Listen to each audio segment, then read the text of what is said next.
Hello everyone, today we're going, I suggest not watching this video if you have not seen read up to page 31, aka chapter 2 of the Silver Eyes, all the way to page 41, because that's where we're going to be reading. So let's get into it. Charlie pulled to a stop, feeling a soft give of dirt under her tires, and turned off the car. She got out and surveyed the surroundings. The sky was rich. Dark blue, the last trails of the sunset streaking off to the west. The parking lot was unpaved, and before them lay a sprawling monster of a building, a rise of a creek of glass and concrete. There were lamps in the parking lot that had never been used, and no light shone out onto the lot. The building itself looked like an abandoned sanctuary, entombed in black trees amid the distant roar of civilization. She looked at Jessica in the passenger seat, who was craning her neck out the window. Is this the right place? Jessica asked.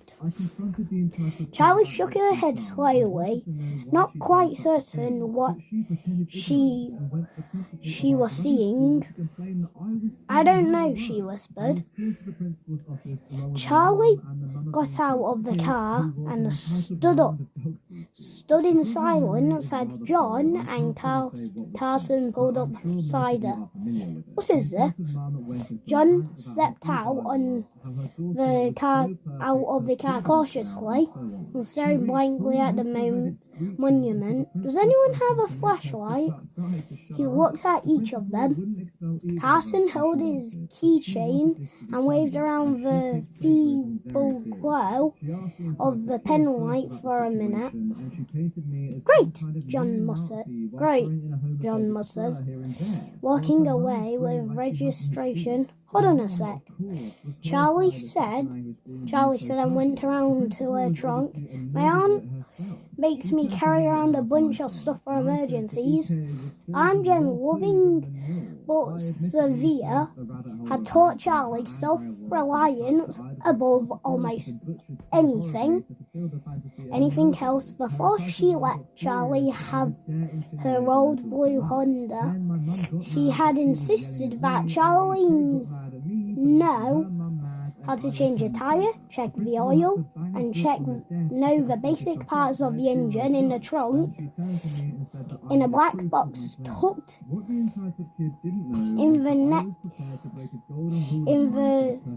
next to the jack, spare tire, a small grey bar. She had a blanket, a heavy police issue flashlight, bottled water, granola bars, matches, and emergency flares. Charlie grabbed the flashlight. Carlton grabbed the granola bar. Almost by silent agreement, they began to walk the building's perimeter, Charlie holding the light in a steady beam in front of them. The building itself looked mostly finished, but the ground was all dirt and rock, uneven and soft. Charlie shone a light on the ground where grass had grown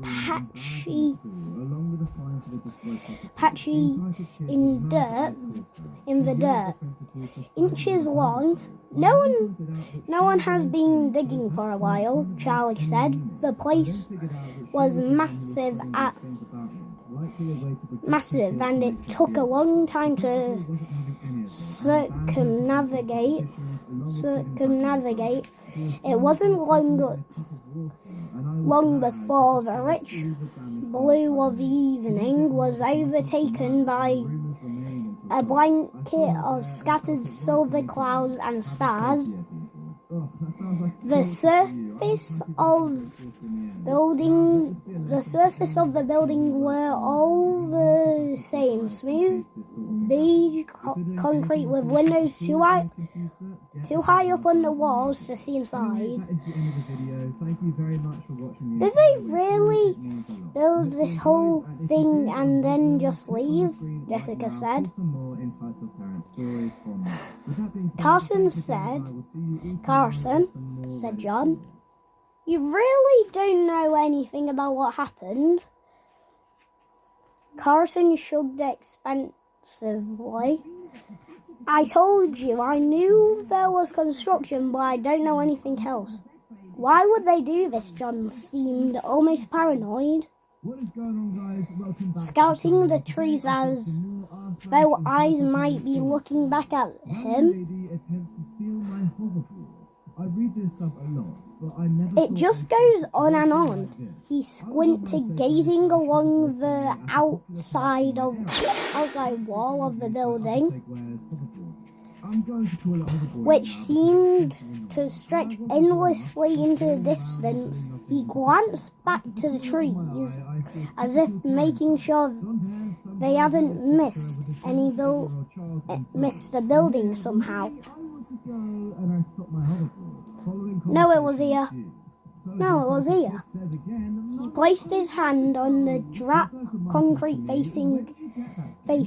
It's gone. After a moment, he gestured to the others and began to walk back the way they came. Reluctantly, Charlie turned back, following the group. They kept going until they could see their cars again ahead in the darkness. We're only gonna read up to, Charlie said on page 34. Sorry guys, I hoped there would at least be something familiar, Carlton said exhaustingly. Yeah, Charlie said. Just kidding. She had known it would be, but seeing that Freddy's had been raised to the ground was still a shock. It was so paramount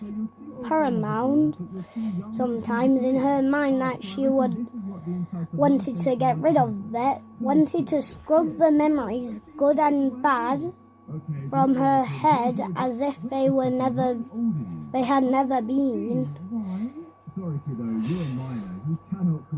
Now someone had scrubbed it from the landscape, and it felt like a violation. It should have been up to her, right, she thought, because you had the money to buy it and preserve it like Aunt Jen did with the house. Charlie, John asked, saying her name, and it sounded like he was repeating it. Sorry, she said. What were you saying? Do you want to go inside? Jessica asked. Charlie was surprised. They were only now considering this, but then again, none of them was usually prone to criminal activity.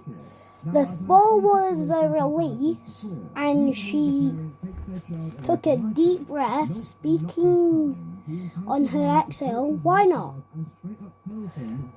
Why not? She said, almost laughing. Why not? She hefted the flashlight. Her arms were getting tired. Anyone else want to turn? She waved it back and forth like a pencil. Carlton grabbed it and took a moment to appreciate its weight. Why is this so heavy? He asked, passing it off to John. Here you go.